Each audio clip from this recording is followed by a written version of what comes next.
Previously on Spenelli Speaks. You may be familiar with Kim at Bookmarks and Breadsticks. She has a Read It and Eat subscription box. Know you've been a good friend, and that's in the thick and thin, and I know it's never gonna end, 'cause you've been a good friend. Good morning. It is a start of another weekly vlog, and as you can hear, my Cricut machine is in full force. I am helping my mom with a craft project that she is going to be doing for a local group. They're going to make some woodland coasters, I guess. So I am weeding all of the vinyl for those coasters, and unfortunately you can't really see it because the vinyl itself is white, because the coasters are going to have black paint on them, so white is the best color that will show up on there. So that is what I am working on today. My mom will be here shortly, I would say in like an hour, to help with this and get them all squared away for her to take with her. After that, I have some editing to do on a Usborne video that I'll be posting today. I think I want to post it. We'll see. So maybe you've already seen that.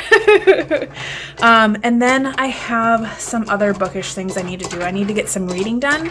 Laura and I will be reading this afternoon together, and since we don't have any productivity sprints to do for our channel, DoubleBookedCo, I think we're going to be back into our Edward Rutherford book, Sarum, which I'm excited to get back to because I haven't gotten to it in like 2 weeks, so I'm excited to jump back into that.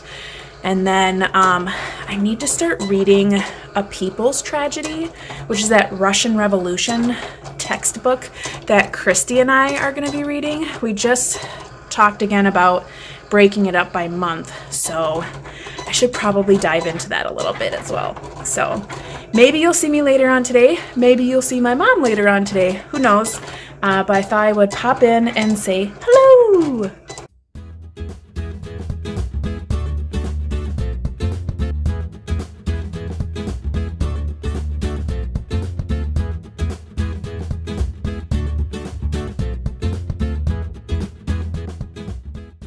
Hello, it is Tuesday morning.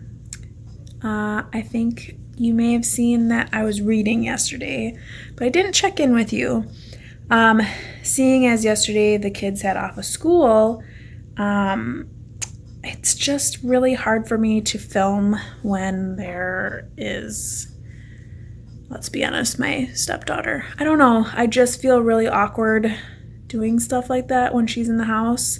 I don't mind when my husband's in the house because he gets it and like understands what I'm doing, but for her, I feel like I don't know, I just feel like she thinks that, I don't know, it's awkward. But yesterday I definitely did a lot of relaxing. I worked all weekend on different things, so I really needed a break, which was really nice. You didn't see much of me on Sunday because once my mom got here, we really got into the stuff that she needed, which was weeding a ton. It was like 80 different vinyl things for her coasters. I wish I would have taken pictures of the ones that we made. We just made 2 examples for her. But you know, when you're in the swing of things and you're doing stuff, you forget all those things. But she is all set for her project this weekend. So that's great. And I was able to help her with that. So that was nice. And we were able to spend some time together. So that was also nice. And then, so yesterday, which was Monday, I really just took a backseat. I just kept my legs up and read a lot. So if you saw in that earlier clip where I just showed like my little doggos sitting with me on the bed and my 2 books, I did read one of the short stories out of Flannery O'Connor's complete stories book that I have. And instead of starting in the beginning, I just jumped right to the middle and started with A Good Man is Hard to Find, because I feel like I've heard that one numerous times. And as soon as I started reading it, I remembered that I know what happens in that story. But it was interesting to read it through. It's not very long. I would say it's maybe like 15 pages long, not even. But it's really interesting just how quickly the story develops and ends. And I'm still kind of mulling it over in my mind, because I'm thinking about, like, how does one then discuss that story? If you don't know, and this is very spoilery, a family is going to take like a weekend trip down to Florida, and there's some foreshadowing in the beginning because the grandmother doesn't want to go to Florida. She wants to go to Tennessee, and she mentions how there's this escaped convict that is menacing the area. So she's like warning them. And then they do end up coming in contact with this person. And again, if you want to know what this is about, literally this is spoilers, so, skip ahead. But they ended up meeting up with these people, and they all get killed. But in the moments before they get killed, there's a little bit of talk about like praying, and you're a good man at heart, and he really isn't. But then he makes a comment about her, the grandmother, that I found really interesting. And I don't have the book with me, but it almost also explains like that she maybe wasn't a good woman either. I don't know. Like I said, I'm still mulling it over because it's interesting, and half of my brain wants to say, well, there's not much to talk about because it was so short and everything happened so fast. And what do you really learn from this? And then the other half of my brain thinks that there's a lot to talk about because of the simplicity of the story. But anywho, I read that. I'm sure we could have a whole other video of just talking about that. But if you're at all interested in any of that discussion, Noah from Everyone Who Reads It Must Converse, as well as Victoria from A Musical Bookworm, they are hosting Flannery O January, and that's why I was kind of reading that to kind of participate in that. So I know that they have a few videos up discussing those items. So if you want to learn more or hear more, definitely check their channels out, as they have been putting out a lot of content for that. And then I read the next chapter in the buddy read that I'm buddy reading with Laura from Book Bubbler. Our year-long buddy read this year is of Sarum, which is a novel of England by Edward Rutherford. If you have been following my channel, you know that we have really enjoyed Rutherford's writing. Not this last year, but the year before, we read London by Rutherford. Really enjoyed that. And what I can say about Sarum is I feel like I'm going to like it a lot more than London. And I think it's because this one feels so much more developed earlier on. In London, I feel like I didn't really get into it until I was like 200 pages in. Then finally stuff started to pick up where I was like recognizing the eras and whatnot, like the 15th century, that kind of thing. But in Sarum, I don't know if it's because I've already read Rutherford, so I understand his style, or if it's because there's actual like things happening right away. The chapter that I read was called The Barrow, and it is like 3,500 years past the last chapter that I read. And we're still kind of seeing those hunter-gatherer type people, but we're also seeing more settlers, people who are farming.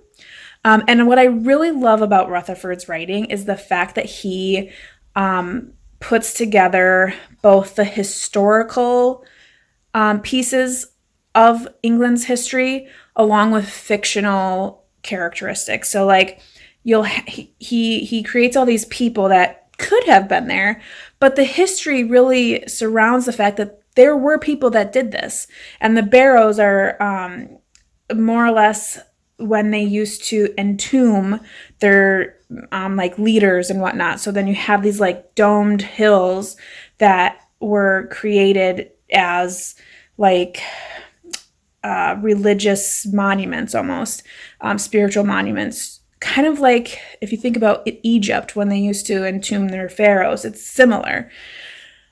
So historically, and archaeology, or more for like archaeologists, they're finding those items, and so it mixes the history and the fiction a little bit. So it was really cool.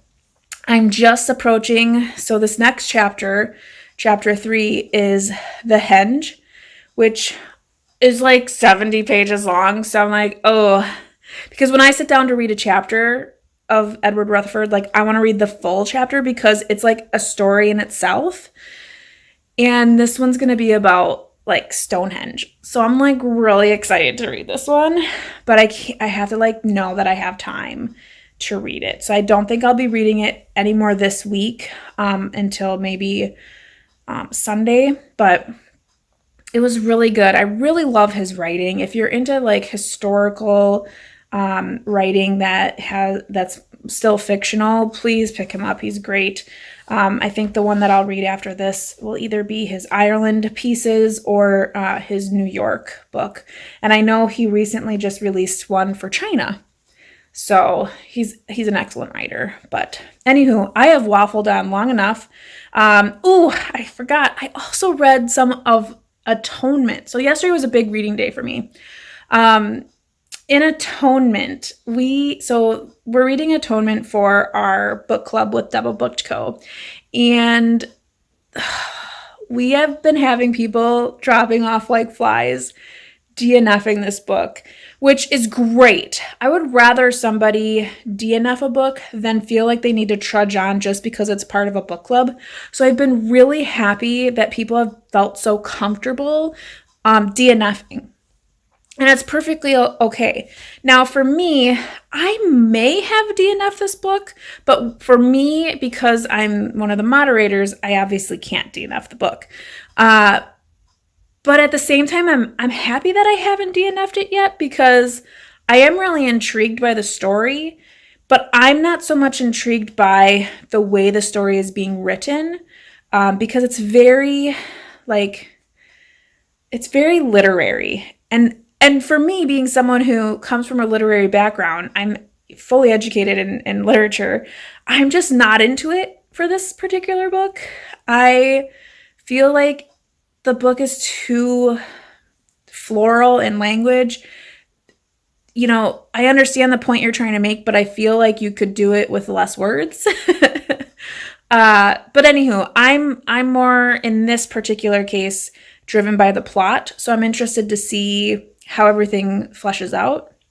So that's why I haven't DNF'd it, along with the fact that I'm the moderator. But it'll be interesting to see who's left at the end and what they all think of the book.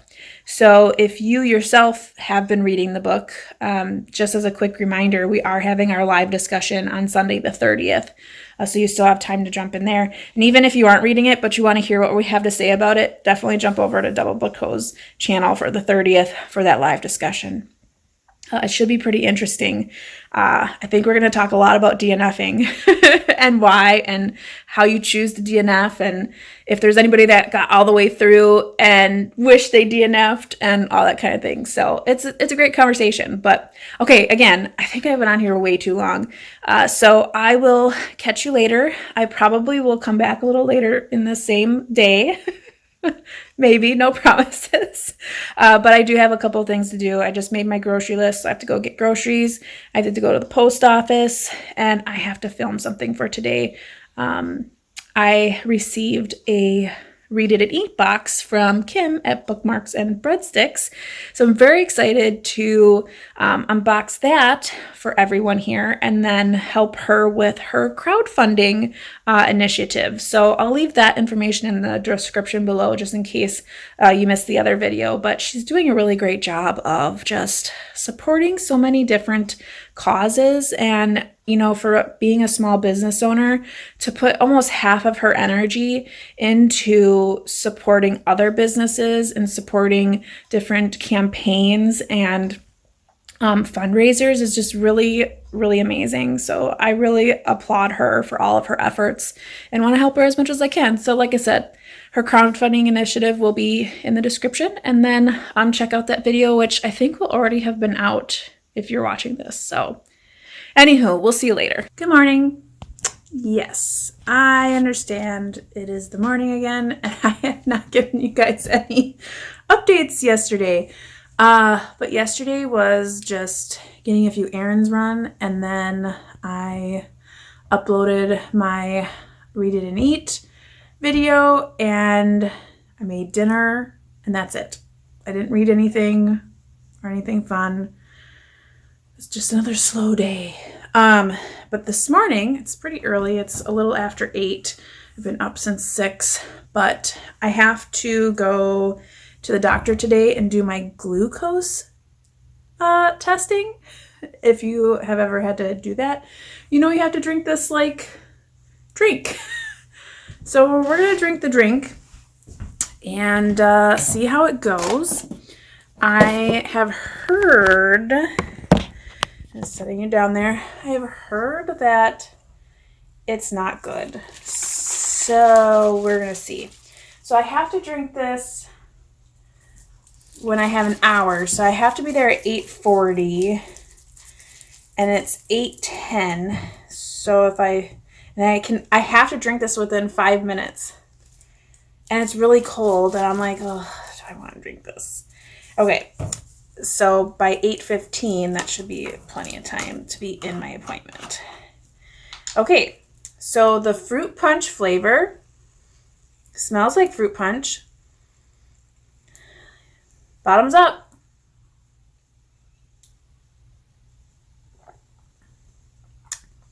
That's not bad at all. I wish I didn't brush my teeth before I did this, but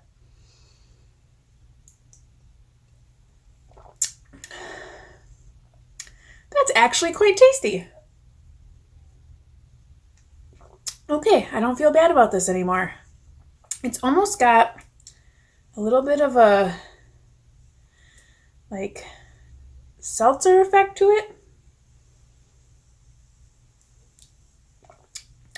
It reminds me of those drink packets that you get. I do have to admit though, I'm done. I don't want to drink anymore. It's very sugary. I usually don't drink this fruity, drinky stuff. Okay, now I can see how people are like, it's nasty. It doesn't taste bad, but it's super concentrated. So it's very sugary. So I suppose if you don't like sugary things, I'm not big on sugar, this is probably a lot. It's stinging the back of my throat.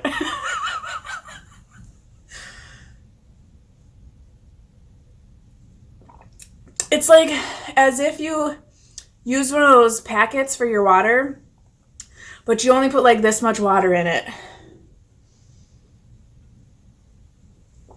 Wow, this is real straight up sugar. Ooh, yeah. Ugh. Now it's starting to be nasty on the back of my tongue. I probably should have brushed my teeth after I drank this. I'm probably going to brush my teeth again.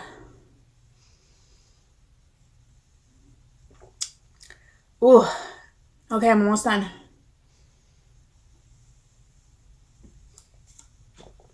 Wow. Ugh. Ugh. Ugh. Okay, I retract my statement. That's gross. Oh. Whew. Yeah.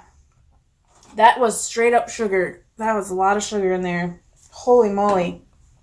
Okay, I'm gonna go brush my teeth and then use the restroom before I have to go to the doctor. And I will catch you guys later.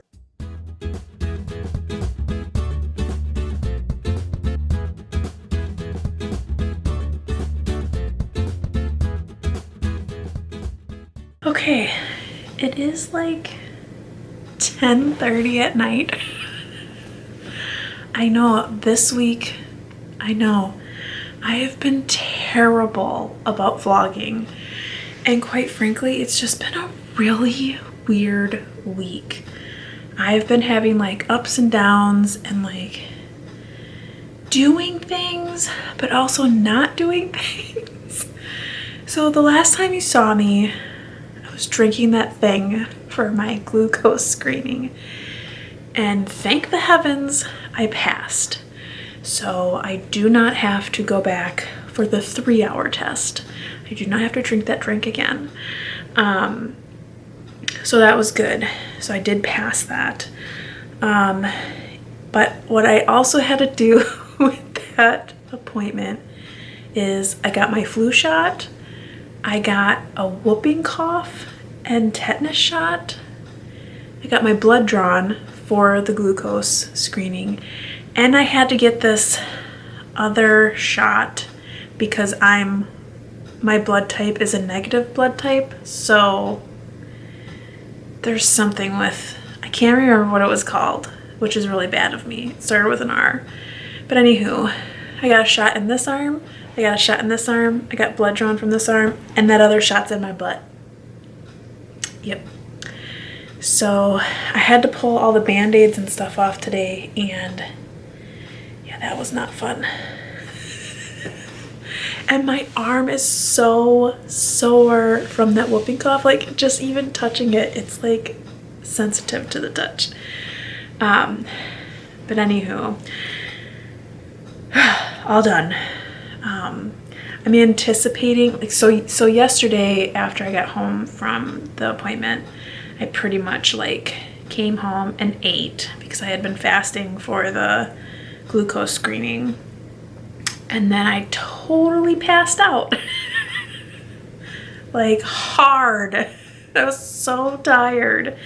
The appointment was early and I like ate a bigger breakfast because I was starving and probably was having somewhat of a sugar high from that drink. But yeah, so I fell asleep for quite a bit and then woke up, and I was working on a bunch of Usborne stuff because tonight, which is why I'm up so late, was my launch party. So I think I showed you a little bit of a clip there of me getting ready for it, with the stacks of books and everything. But that was super fun. There was a lot of engagement. I was having a lot of fun. Yeah, it's just, when you talk about things that you love, like I love books, and this company really does offer a lot of really cool kids books. So I was very excited, and it just shows. When I was doing my live, I was just like, when I was done, my face hurt because I was smiling so much. But yeah, it was fun. And so then afterwards, you know, typing, commenting back and forth with people and everything. So it was a good night. So I finally just finished that. I finally decided, okay, it's bedtime. I need to stop where I'm at. I shut down my computer, put that away, and thought to myself, I should probably check in with all of my loved ones out in the interwebs. So today, when I wasn't working on Usborne stuff, because I was working on it earlier in the day, and then again this evening for the actual party, but I did finish the second part of Atonement. So I think the last time I checked in with you, I had pretty much finished the first part, and then I was getting into the second part. Well, I finished the second part, which, spoiler alert, is all from the perspective of Robbie Turner, who is the person who was accused of the great crime that I alluded to in the last vlog that I was reading this in. And it is a slog of a part because it's him. He's in World War II, so you see him trying to get from somewhere in France to Dunkirk to get to a boat to get home, essentially. And he's just fighting with a lot of internal turmoil, as you can imagine, being surrounded by death and despair and starvation. And yeah, so it has been really funny, not the book, in our Voxer group. So we're reading this book for our book club in DoubleBookedCo, and there are a lot of lovely people that are a part of that. And in the Voxer group, there have been so many people that have been like, I can't do this anymore, and they're DNFing it, which I have been congratulating them all along the way, because as you may know, it is hard for some people to DNF. It is really hard for me to DNF. It hasn't been many books that I've DNF'd, and even when I do DNF them, I'm like, should I or shouldn't I? So we've really been applauding all the people who have been DNFing, but it's been kind of comical at this point because there have been so many that now we're making jokes of like, who's left still reading the book, right? And there are still quite a few of us, so we're not concerned about having a discussion about it. But someone had mentioned something, and then I put a GIF in there that said there can only be one, like, from the Highlander movie, or maybe you don't know, but for Highlander, there can only be one Highlander. So it's like we're all reading and there's only gonna be one person left at the end. I'm really waiting for someone else to DNF so I can do a GIF of like another one bites the dust. Because I think that would be so funny. But I can completely understand why people are DNFing this book. It is very slow. The plot, there really doesn't feel like there's a plot. It's very story-centric. We're really just getting to know certain people, but very briefly at the same time. Like in the first part, there were so many characters that you really didn't get to know any of them. You just kind of understood what they represented. And in the second part, you only see the perspective of one person, and I don't feel like you really understand or get to know them. You get to know their situation. So now in this third part, which is only 100 pages, so it shouldn't take too long, I'm assuming we're gonna succumb to the ending. But again, like, which I thought was really weird, the first part has chapter breaks where they switched the perspective. Then the second part, it's just one big chapter. And then the third part is just one big chapter. So I don't know. So I'm really hoping that I can finish this tomorrow and let you guys know what my thoughts were. And then I will be preparing for DoubleBookedCo's live discussion on the 30th. So we have our live discussion of this book on Sunday the 30th. If you're interested in anything with us for our Etsy shop, we do have a live launch coming up on Sunday. So for you, that'll be tomorrow at 4 p.m. Central Time. And in that video, we will announce what the book is for February. And I already have a feeling I know what it is because the polls have been pretty, going one way. And I have a feeling that people are gonna DNF that book too. So it'll be like the book club of DNFers. That's what we should call it ourselves, DoubleBookedCo DNFers. But anywho, I can see I've talked far too long. I don't want this vlog to be super long of me just chatting away. But I will finish this tomorrow and I will give you my thoughts before I end the vlog. So we'll see you then.